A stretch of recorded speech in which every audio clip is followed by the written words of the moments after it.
Welcome to 100 Yards of Football. Today is our NFL Draft Special as we're going to recap the New Orleans Saints 2020 NFL Draft. I'm your host, Vincent Turner.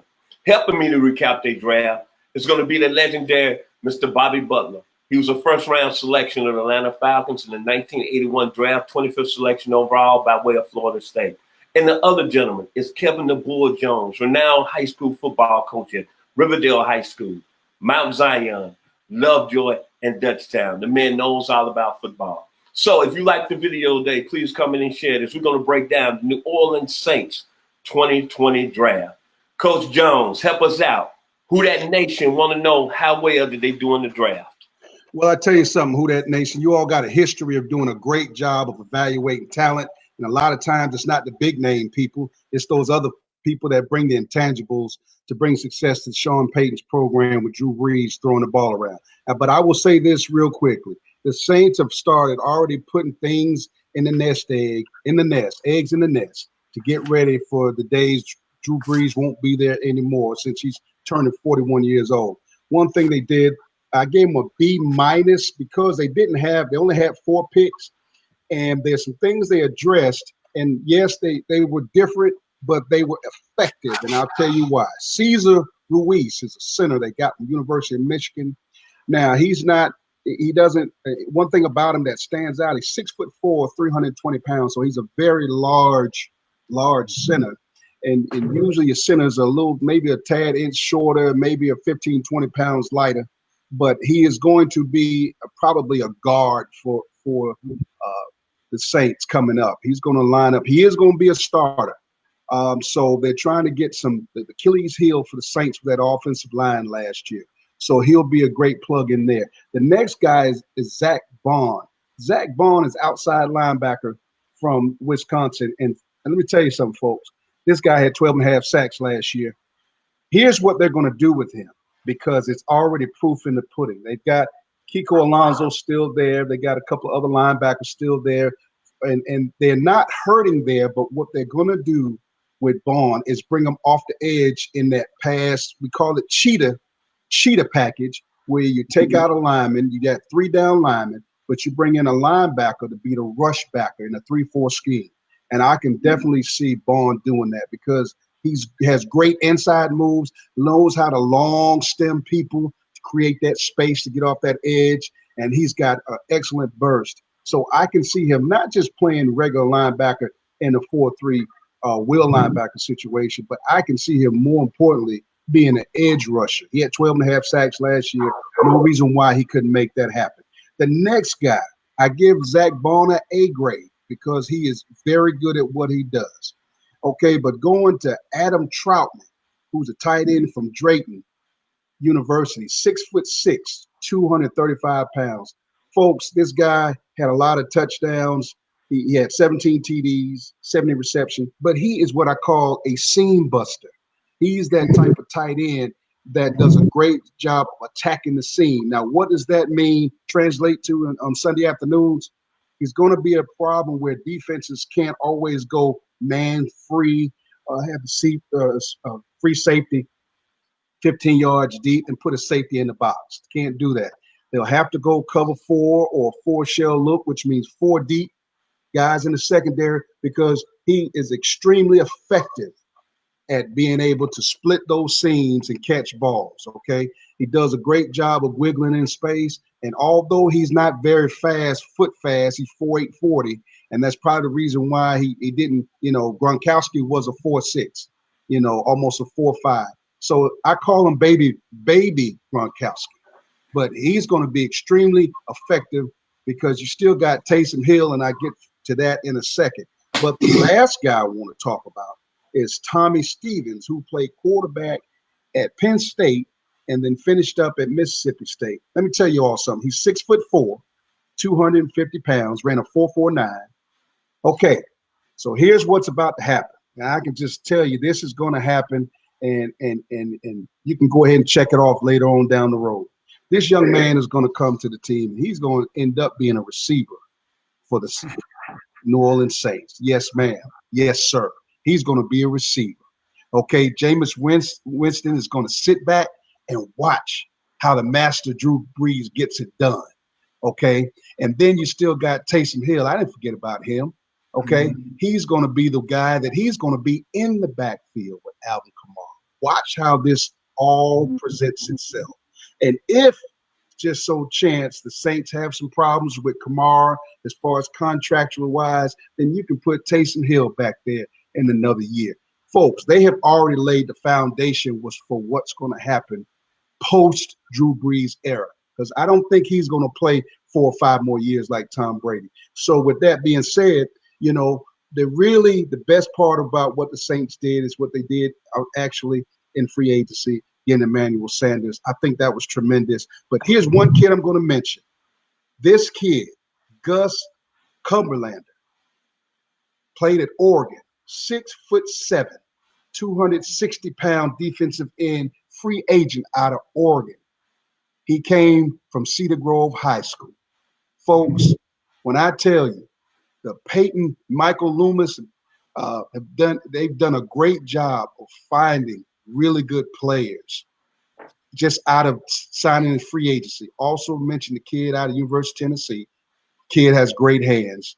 Okay, 9-on-1 to you again, Coach Turner. We didn't forget about Tennessee.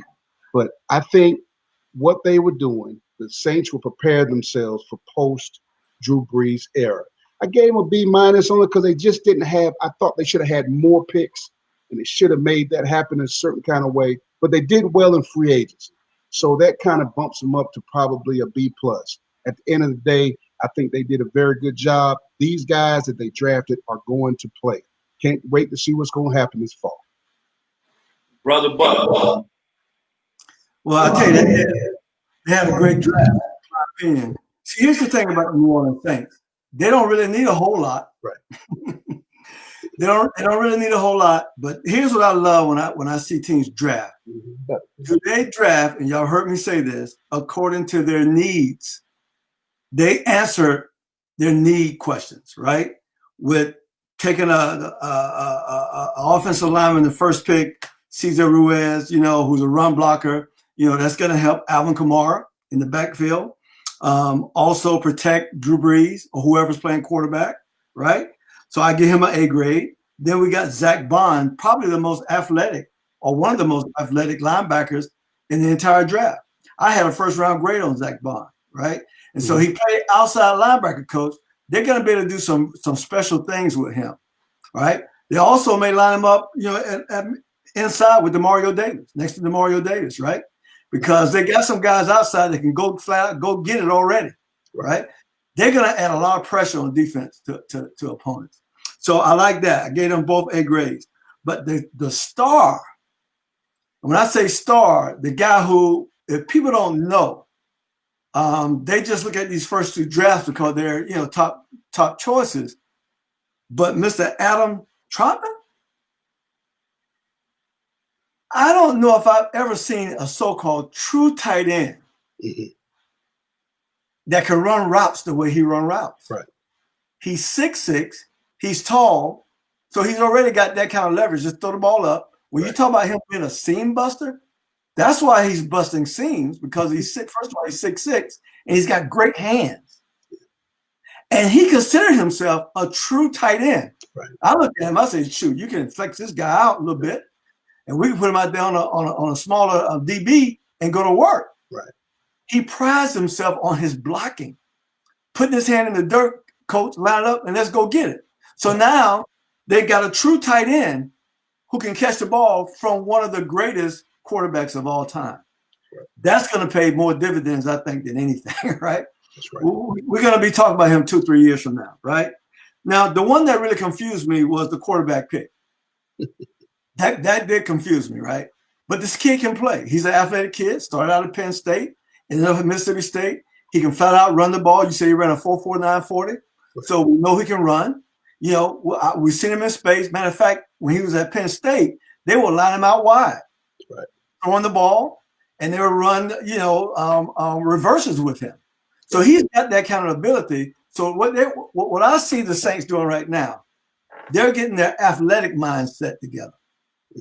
Yeah, because the game now is truly about athleticism in open space.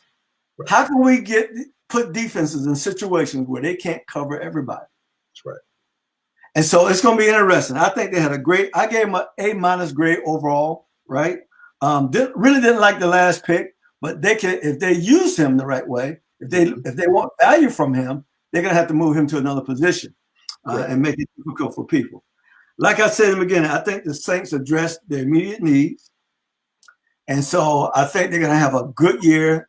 They didn't need much anyway. Right. And now I think they're going to continue to do what they've been doing the last 2 years. Listen, guys, the last 2 years, they've been one play away from winning the NFC Championship. Yes. Yes. So don't think that, hey, look, they're not. Hey, I'm telling you, they are a Super Bowl caliber team. Yes. The New Orleans Saints. That being said, is that y'all broke the New Orleans Saints draft down excellent. And I don't have much to say. I'm going to say this. The Saints, like you said, Coach Jones, Mickey Loomis and my man Sean Payton, they know what they're doing over there. And like you said, Brother Butler, they get quality out of the picks they draft. The center, Cesar Ruiz, all I can say is he's a guy that played in Michigan. In his 30 starts and playing 3 years, he only allowed 3 sacks. Mm-hmm. And they played against Ohio State, so remember that. Right, exactly. And all I know is that when Chase Young played against them, and Coach Jones brought this out to me, he said, when Chase Young go against competition, Cesar Ruiz owned him. So that being said, Mr. Ruiz and Eric McCoy, who played well as a rookie last year, that line is going to be something serious. Zach Bowman. One more, both of you gentlemen said explosive athlete. The only reason that he failed, and I didn't know this, was because he had a dilute drug test at the combine. Right. But man, when you look at it, 12 and a half sacks last season, 17 tackles for loss. He's a former high school quarterback. Like you say, Coach Jones, when you get those type of athletes, it's something special. And he going to give Demario Davis a new brother in that linebacking corps. That's right. And like both of you gentlemen said, I love the tight end. Out of all the people who didn't need to draft a tight end and need help was the New Orleans Saints, because Drew Brees, think about what he did with Jimmy Graham. That's right. And Jeremy Shockley. Right. And this guy, what I like about Adam Trotman, he walked on as a quarterback at Dayton. But this is what I really liked about him. His sophomore year, he had 531 yards receiving. The next year, 640. His senior year, 916. But 14 touchdowns. Drew Brees is going to have a new friend. And like you said, Brother Butler, there was rumors at the draft that he was the best inline blocker in the draft. And then, like you said, Coach Jones, Tommy Stevens. Now, I was kind of confused they drafted him. But when you look at the New Orleans Saints history, like you said, Coach Jones, all you got to do is look at Tyson Hill and how he's worked out. Right. Yes. And Tommy Stevens is an athlete. He could play the H-back. He could play tight end. He could play running back. You even put him on defense, he might can play linebacker. To me, the Saints draft, I give him a B+. So that being said, final words, Coach Jones, on the New Orleans Saints 2020 NFL draft. Make no mistake about it. They should be one of the favorites to go to the Super Bowl. Should be a crazy finish this fall in the division with my Falcons, with the Bucks, and all that's going on. It should be fantastic to watch. But at the end of the day, the Saints are showing you they sealed up Tyson Hill. They are preparing for life after Drew Brees. And that's why they got these guys. Like Stevens is going to be a receiver. Just watch. And Jameis Winston is going to sit and watch and learn from the master on how to get it done as a 5'11", 6-foot quarterback that Drew Brees is. I expect him to have a great season. Absolutely. Coach Butler, final word. New Orleans Saints draft. Well, like I said earlier, the Saints didn't need much, right? They're going to be exciting to watch. We got to go to the NFC South now. And, it's time for the Falcons to have that year, right? Yeah. So I think it's going to be the most competitive division in all of the NFL this year. You know, and I'm not going to count out the Panthers, even though they don't have Cam, even though they got a brand new coach.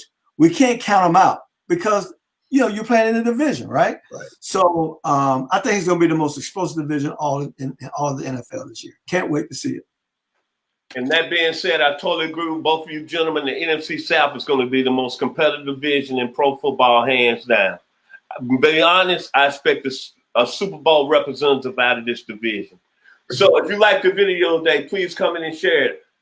I'm Vincent Turner. Joining me is Kevin the Bull Jones. My man, Bobby Butler. We are 100 Yards of Football. And y'all have a blessed weekend. And please be safe out there.